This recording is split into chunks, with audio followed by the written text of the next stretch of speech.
All right, so we'll go ahead and get started so that we can try to stay on time here. My name is Marcia Shaggy-Hames, and I'll be moderating our session this morning, and I'm joined by Tom Tropp and Alan Tannenbaum and Dave Stewart.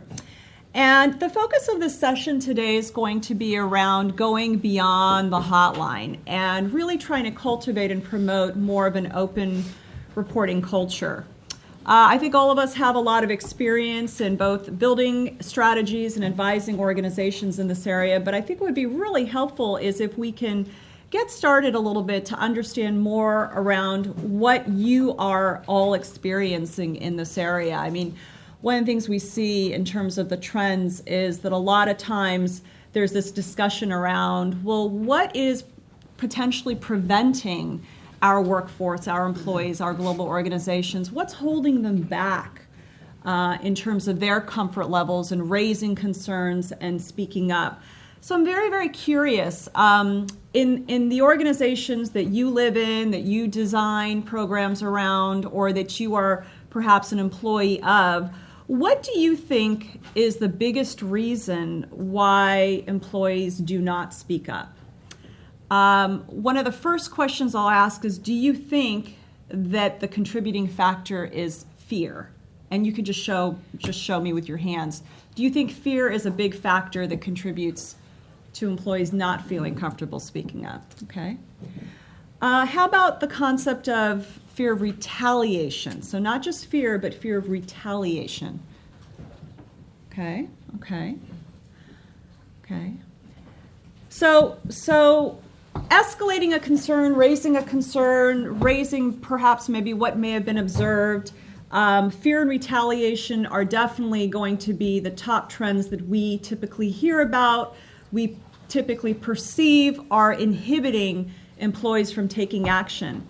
But there is a bigger elephant in the room, and I'm wondering if anyone can guess what may be contributing to employees not speaking up. So yes, fear is very valid.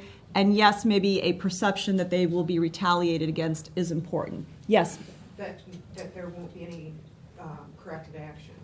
Excellent. You hit the nail on the head. What is your name? My name is Lisa Hess. Lisa mentions that there is a concern that there may not be any corrective action. So I'm going to categorize that today in terms of the concept of futility. So we're going to kind of use that term today. It's the futile attempt. Why bother? Why should I muster up the confidence and courage to walk into the doors or the halls of my organization and raise a potential observation, potential misconduct? Or why should I even take the time to maybe propose an innovative way to create more efficiency in how we do things here? So, because we know speaking up isn't always about reporting misgivings or wrongdoings, but it can also be how can we operate more efficiently or innovate better. So futility. So let's talk a little bit about futility. And there's some trends around this, but one particular tech company, actually Fortune 100 tech company, had cited futility as a reason for reticence that was almost twice as often as fear. So that is something that we kind of want to delve into today a little bit. So I'd like to turn to our panel and start with this initial concept. So as you've advised organizations and help them in designing strategies to create a more open reporting culture, what have you heard from the organizations in terms of what may be the inhibitors or preventing employees from speaking up? And secondly, is the concept of futility emerging in your conversations or guidance with organizations? So I'll start with you, Tom. Well, I think there's a few easy responses to that. The easiest is communication. The better you communicate with your workforce, it seems to me, the more likely you're going to get buy-in to open reporting. Alex yesterday from GE made a great comment, and he said, open reporting means that you care about the company. And if you can get that message across to people, it will break down some of those barriers. So communicating to people that it's okay to speak up, I think, is critically important. It has to come from middle management. It can't be dictated. It has to be dictated from the top, but executed from the middle, as we're all getting very fond of saying everywhere. The folks in the middle have to actually communicate directly with their reports, encouraging informal offline conversations, not necessarily following formal reporting procedures, but the more a manager in an office, we have 350 branches around the world. The most important job in our company is the branch manager because she is running a little business. She may have 75 or 100 employees, and it's really her business. And if she can take time literally every day to stop at someone's desk and ask how things are going or just interact with them, that breaks down a lot of the barriers, I believe. So the line manager, or kind of the local geographic face of the company, has their finger truly on the pulse of what's going on. They feel it, it's in the air, they get the environment, they truly can connect, or they're in a better position to influence and connect with employees. Alan, if you can share with us a little bit more around, as you are working within the organization and designing the strategies to promote more open reporting, how are you sort of developing and coaching and encouraging managers to play a more active and visible role? Well, one thing we find is that a lot of managers want to do the right thing, but they're busy. Their skill set doesn't necessarily align with our messaging, and so we have designed strategies to, if you will, spoon feed them content that they can use to deliver directly to their teams. We've, in the past year, for instance, launched a number of what we're calling manager toolkits that are meant to design to facilitate small group conversations that middle managers might have with their teams to emphasize a whole array of ideas, including the open reporting culture. One thing, though, Marcia, I wanted to add, and I think this is a great discussion, and I agree with everything Tom said, but one other thing I think is useful to add to the mix here is that if you want to countermand any sense of futility, the people must sense that there's organizational justice, and that can be a tough one, right? People have to understand that when somebody speaks up, there's follow-up, and the follow-up occurs pretty much immediately and is non-biased, and that it's professional, and that it's thorough. This can get tricky, however, because depending on the issue, the more sensitive it gets, the less likely you're going to want to share all the details of what happened at the far end. But one thing we've seen is that even when we can't share, people who need to know do know. You know, people may disappear. There may be a new reporting structure. People may see folks from my team coming in, coming out, although we try to be sensitive about where we conduct interviews and collect documents. Nonetheless, word gets out, and that's one thing that in my organization we've seen over the past 5 or 6 years that's really helped encourage more reporting. People sense that we're professional, that we are timely, and that maybe not every time, maybe not with every detail that we can share, that there are consequences. We do, not to overstate the risks here, we do like to share where we can, where there's no legal risk and where there's no employment litigation risk at the closing of a matter. We think there's nothing more powerful than to actually share with our employees the story of what went wrong and to pull lessons learned from it. And I think it's been a great ally to us and in encouraging people to feel good about speaking up. Yeah, and I think that that having greater transparency around what happens next can, over time, create a sense of a belief or a confidence that there is action being taken, my input is valued and received, there is maybe a system or a process to support it. How do you build and scale, essentially, that sense of transparency and visibility into the organizational justice and that belief? I'm curious a little bit, Dave, in some of the work you've done. I know we had an interesting conversation offline about one of the clients of yours who was recently in the news, but how can you take situations like like that and start to demonstrate in terms of maybe systems or developing leaders more around the follow-through. Once the reports come in, how can employees feel that truly the organization is taking the appropriate actions? Yeah, so let me address that, but comment first on one observation with respect to senior management, because most of the individuals who I'm dealing with at the client are the most senior managers, CFO, controller, general counsel, audit committee chair. And I'm frankly surprised at how frequently senior managers will say, we've got an open reporting environment, everybody should feel free to say things, but they don't really communicate that through their conduct. They are so vested in the organization and want to feel as though it's doing the right thing that they are almost in denial that there could be an individual who knows something that they don't know about the organization, or that something bad might be happening within the organization that they're not aware of.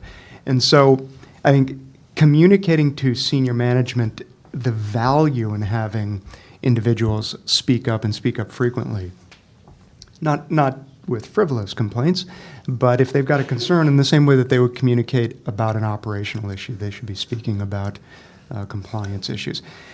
To your specific question, though, Marcia, I can think of a couple of ways, couple of examples of how clients have used both data and specific examples of compliance issues to effectively communicate how this information is used, to create the sense among the more junior people within the organization that the information they're providing is extremely valuable. So one way is in smaller units within the company to take data that's coming out of the hotline, or to take data that is captured in the form of a climate survey or an ethics survey or whatever you want to call it, and communicate how that information is now being absorbed at the more senior levels, how it's appreciated, and what's being done about it.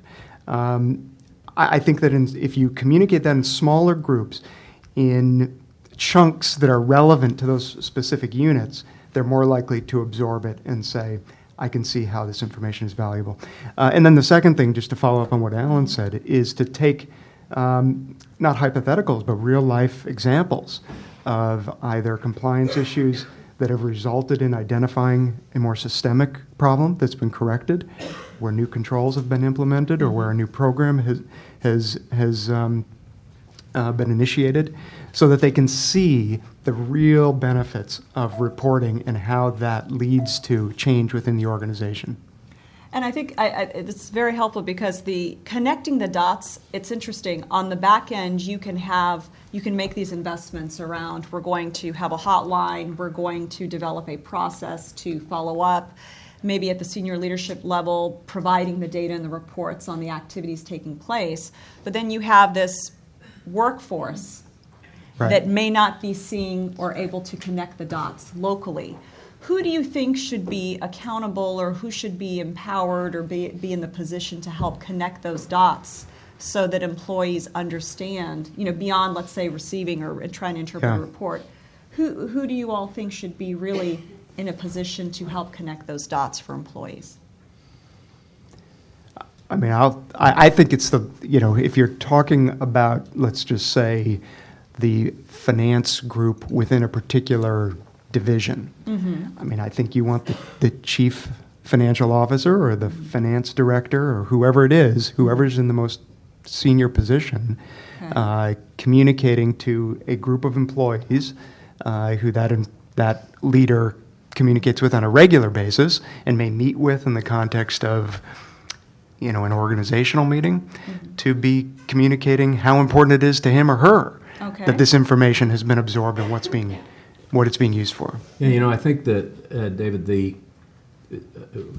I think the role of the chief ethics officer or compliance officer, whatever title you're using, I really view it more as an air traffic controller. So stuff comes in, and we sort what comes in, but then we bring in other assets.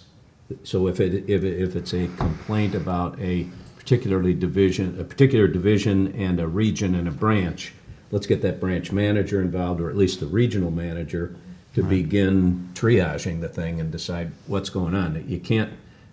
One of the problems is when everybody in the company thinks, "Oh, well, that's an ethics issue, so the ethics guy has to handle Right. it." Right, exactly. No, the ethics Yeah. guy is just going to try to coordinate what's going on. Right, exactly. Let me yeah. throw just Yeah. one other question into the mix, though, that hasn't come up yet. And actually, I don't think we talked about this. What's the impact of social media on this whole thing? I mean, we've started, our person that's responsible for social media has started monitoring places like Facebook and chat boards and those type of things to see what's coming out. Now, you can't respond on those vehicles, and I know the lawyers all tell me you can't do that, but you can certainly gather data from that. Now, whether it's meaningful or not, I Right. don't know, but Yeah.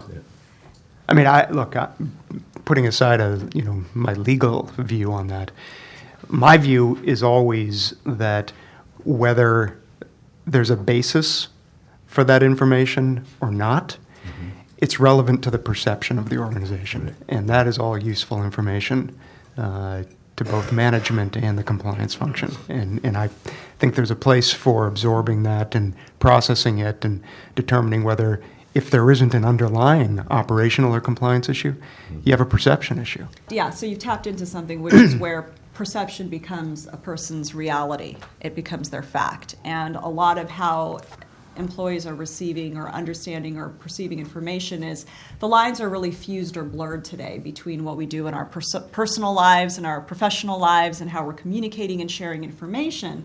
And because there are certain behaviors that we have become very comfortable with, commenting and quickly reacting and liking and supporting certain notions, tapping into the concept of social media, how can we flip the script a little bit and leverage some of those behaviors internally within the organization? Such as, Alan, you mentioned, you've got these manager toolkits and you're trying to promote more, I would say, tone in the middle to conversationalize this. And you talked a little bit about, what are the behaviors or how receptive are managers to receiving feedback? How can you really develop your local management, whether it's body language, whether it's understanding their role or accountability in this, how can you really develop them to seek employee input and encourage the informal conversation? Well, it's a great question, and it's a constant challenge, I think, especially as managers cycle in and cycle out of the organization. You've got to communicate with them. You've got to train them, and then there have to be some expectations that the organization makes of those folks in terms of their annual accountabilities. We've gotten, as an organization, more granular about that in particular markets and even prescriptive about what middle managers have to